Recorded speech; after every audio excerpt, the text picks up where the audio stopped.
প্রিয়াঙ্কা রয়েছে আপনাদের সঙ্গে খবর দিনভর নিয়ে। বীরভূমের বাহুবলী টুলু মণ্ডল, টুলু মণ্ডলের আত্মীয় মিনার মণ্ডলকে ইতিমধ্যেই পুলিশ গ্রেফতার করেছে। এই মিনার মণ্ডলের বাড়িতেই 28 কোটি টাকা অর্থাৎ নগদ টাকা উদ্ধার হয়। এই মিনার মণ্ডলের বাড়িতেই প্রায় 22-25 কেজি সোনা, যার বাজার মূল্য 22 কোটি টাকা। আর এই মাফিয়া টুলুর সাম্রাজ্যে পুলিশের তল্লাশি গতকাল রাত পর্যন্ত। টুলু মণ্ডলের যে অফিস, সেখানে তল্লাশি পুলিশের। কতক্ষণ ধরে এই তল্লাশি অভিযান চলল? ইন্দ্রজিৎ রয়েছে আমার সঙ্গে সরাসরি। ইন্দ্রজিৎ, মিনার মণ্ডলকে ইতিমধ্যে পুলিশ হেফাজতে নিয়েছে, দফায় দফায় জেরা করা হচ্ছে, তার কাছ থেকে নানান চাঞ্চল্যকর তথ্য ইতিমধ্যেই পুলিশের হাতে।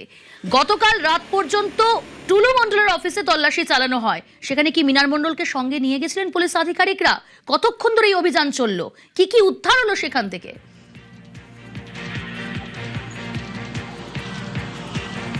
দেখো, একদমই যেটা বলে রাখবো, মোহাম্মদ বাজারের কাছেই যে সোৎসোল বলে যে গ্রাম রয়েছে, এবং সেই গ্রামেই কিন্তু টুলু মণ্ডলের একটি অফিস রয়েছে। এবং আমরা যেটা জানতে পারছি, এই মিনার মণ্ডলকে জিজ্ঞাসাবাদ করেই কিন্তু এই টুলু মণ্ডলের এই অফিসে হদিশ পাওয়া গেছিল। সেই জন্যই কিন্তু মিনার মণ্ডলকে সেখানে নিয়েও যাওয়া হয়, এবং সেখানে নিয়ে গিয়েই তল্লাশি চালানো হয়। দীর্ঘ 5.5 ঘন্টা ধরে তল্লাশি চলেছে ওই জায়গাতে। সেখান থেকে কিন্তু কোনো টাকা বা সোনা যদিও উদ্ধার হয়নি, ঠিক কথাই, ঠিক, কিন্তু ওখান থেকে বেশ কিছু নথি উদ্ধার হয়েছে। কি কি নথি? না, যে ডিসিআর এর কথা বলা হচ্ছে বারবার, এই ডিসিআর এর জন্যই কিন্তু টুলু মণ্ডলে এত বারবারান্তি। সেই ডিসিআর সংক্রান্ত বেশ কিছু নথি উদ্ধার হয়েছে, যেমন এই ডিসিআর কোথা থেকে আসতো বা কিভাবে নিয়ে আসা হতো, বা মাসে কত ডিসিআর ছাপানো হবে বা তৈরি করা হবে, সেই সমস্ত বিষয়ে যে সমস্ত নথি, সেই সমস্ত নথি কিন্তু ওই অফিসেই রয়েছিল। এবং সেই সমস্ত নথি কিন্তু ইতিমধ্যেই বীরভূম জেলা প্রশাসন নিয়ে এসছে।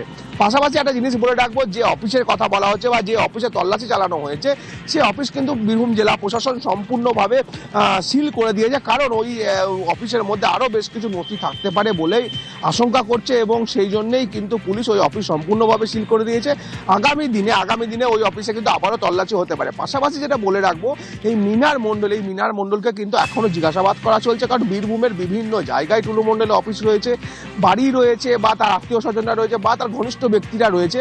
তাদের বাড়ি থেকে শুরু করে তাদের অফিসেও কিন্তু বা সেই সমস্ত জায়গাতেও কিন্তু বীরভূম জেলা প্রশাসন তল্লাশি করবে, এমনটাই কিন্তু সূত্র মারফত খবর রয়েছে। ওকে ইন্দ্রজিৎ, কি কি উদ্ধার করলেন পুলিশ আধিকারিকরা? তল্লাশি চলেছে গতকাল রাত পর্যন্ত।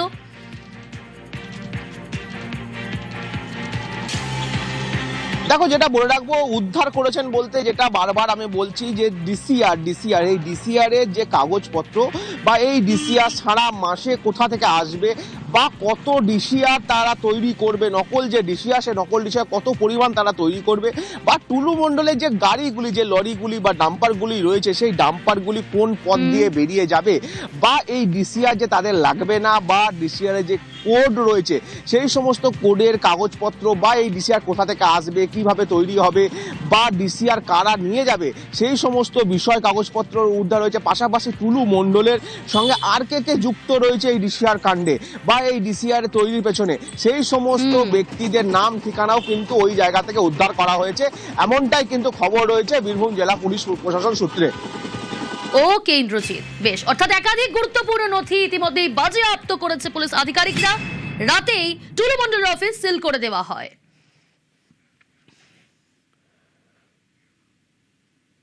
টোল থেকে টেন্ডার, টুলু মানে ডেঞ্জার। টিম টুলুর একের পর এক কীর্তি ফাঁস, আরো এক কীর্তি প্রকাশ্যে তুলে ধরবো আপনাদের সামনে। দেখুন, শুধুমাত্র বীরভূম জেলায় নয়, বীরভূমের গণ্ডি পেরিয়ে এই টুলু মণ্ডলের দুর্নীতির জাল পূর্ব মেদিনীপুর। মানে কোথায় কোথায় জাল বুনেছে, এটাই সব থেকে বড় প্রশ্ন। তদন্তকারীরা এই সমস্ত বিষয় খতিয়ে দেখছে। বীরভূম থেকে পূর্ব মেদিনীপুর টি কোম্পানির দুর্নীতি, এগরায় সেখানেও দুর্নীতি। কি দুর্নীতি, এই জাল কতদূর বিস্তৃত, জানার চেষ্টা করবো, আপনাদের জানাবো। পঙ্কজ রয়েছে আমার সঙ্গে। পঙ্কজ, বীরভূমের গণ্ডি পেরিয়ে এবার পূর্ব মেদিনীপুর, এগরাতে এই দুর্নীতির জাল কিভাবে বিস্তার করেছে টুলু মণ্ডল?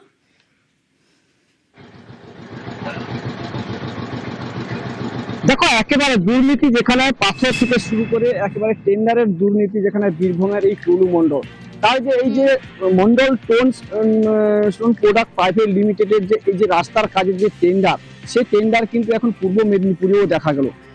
এখানে কিন্তু তিনি প্রভাব খাটিয়ে টেন্ডার তিনি নিয়েছেন, যেখানে স্থানীয় ঠিকাদাররা অভিযোগ করছে আজকে, কেন তারা আগে মুখ খুলতে পারছিলেন না, তারা প্রভাব যেখানে নেতাদের ধমক চমকের মধ্যে কিন্তু তারা মুখ খুলতে পারছিল না। পরিবর্তনের পরে, পালা পরিবর্তনের পরে এই এগরার যে ঠিকাদার রয়েছে শেখ মুক্তাজুল, তিনি কিন্তু এই যে এগরা থানার যে কসবা এবং পানিপাড়ুর রাস্তা টেন্ডার 9.5 লক্ষ টাকার প্রায় এই টেন্ডার হয়েছিল, সেখানে টুলু মন্ডলের ও নাম ছিল এবং এই শেখ মুক্তাজুলেরও নাম ছিল।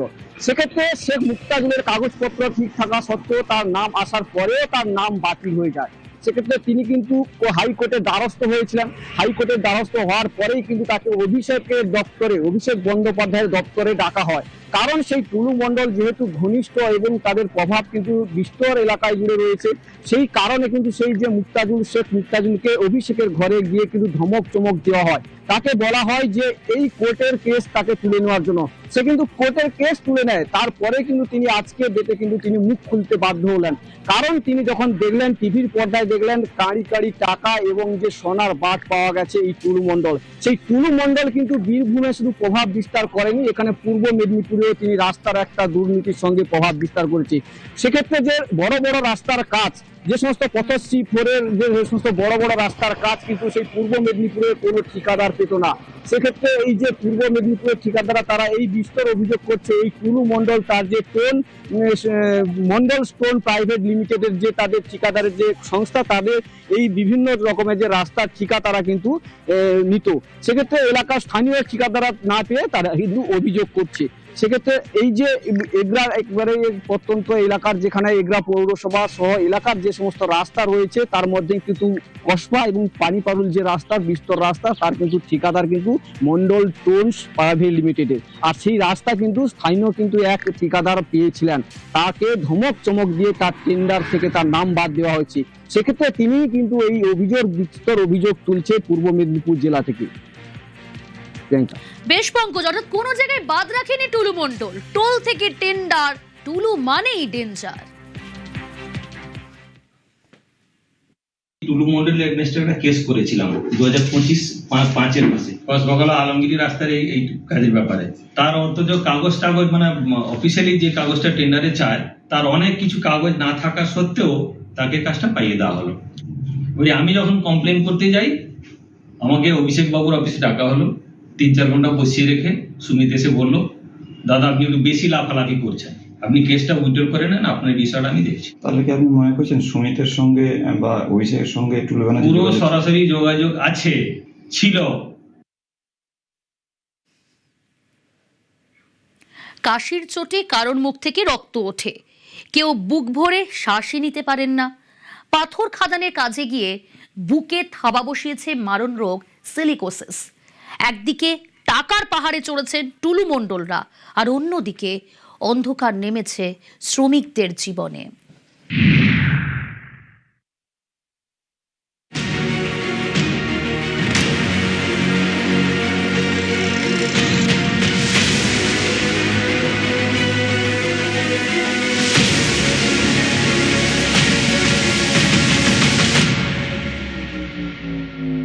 শুনেছি আছে সোনার গয়না অনেক উদ্ধার হয়েছে, সবই তো আমাদের এই কষ্টের টাকা ওদের করেছে, কিন্তু আমাদের এখন কিছু পাচ্ছি না।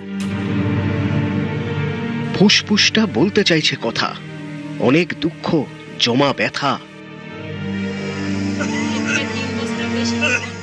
পেট চালাতে পাথর ভাঙতে গিয়েছিলেন ওরা, পাথর ভাঙা কলে নিংড়ে দিয়েছিলেন নিজেদের। জানতেন না পাথর খাদানে নিঃশ্বাসে বিষ। দিনের পর দিন সিলিকার গুঁড়ো মেশা হাওয়ায় ফুসফুসে ঢুকেছে পাথরে ধুলো, পাকাপাকি থাবা বসিয়েছে মারণ রোগ। ওখানে কাজ করতে করতে কিছু লোকের জ্বর আসে, কাশি হয়, দমের কষ্ট হয়। এবার ডাক্তারের কাছে যখন পরীক্ষা নিরীক্ষা হলো তখন থেকে ওরা বুঝলো যে হ্যাঁ সিলিকোসিস বলে একটা রোগ, পাথর খাদানে কাজ করতে গেলে এটা হয়। গৃহশিক্ষক থেকে কোটিপতি, দালালি থেকে পাথর বালি পাচার, তৃণমূল জমানায় আঙুল ফুলে কলা গাছ। বীরভূমের ধনকুবের টুলু মন্ডল ক্রমশ চড়েছেন টাকার পাহাড়ে, আর টুলু মন্ডলরা যত উঠেছেন তত অন্ধকার নেমে এসেছে উত্তর 24 পরগনার মিনাখা দেগঙ্গায়। উত্তর 24 পরগনার মিনাখা এবং দেগঙ্গা। এখান থেকে সব থেকে বেশি কর্মী যেতেন বাঁকুড়া বীরভূমে পাথর খাদানে। সেই পাথর কাটতে কাটতে এরা ক্রমশ তলিয়েছেন মৃত্যুকূপে। ফুসফুসে জমেছে পাথরের গুঁড়ো, থাবা বসিয়েছে মারণ রোগ সিলিকোসিস। এই রোগ নাকি সারে না।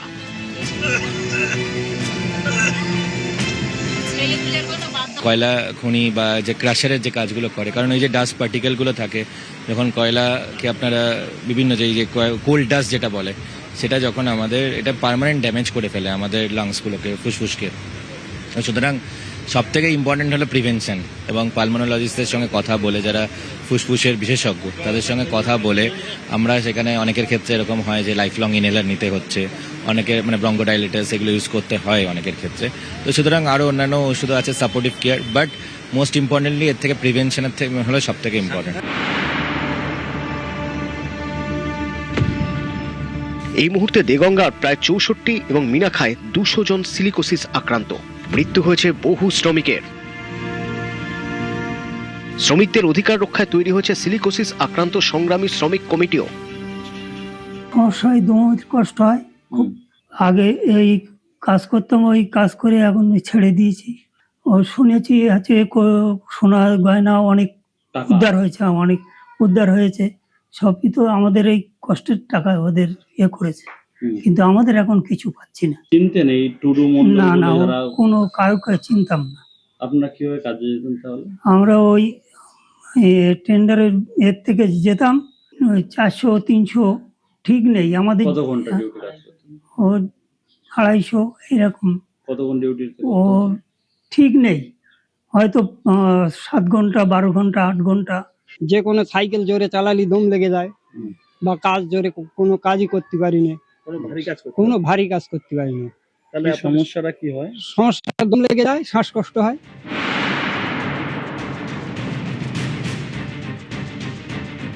বালিপাথরের অর্থনীতি, অন্ধকারের অর্থনীতি।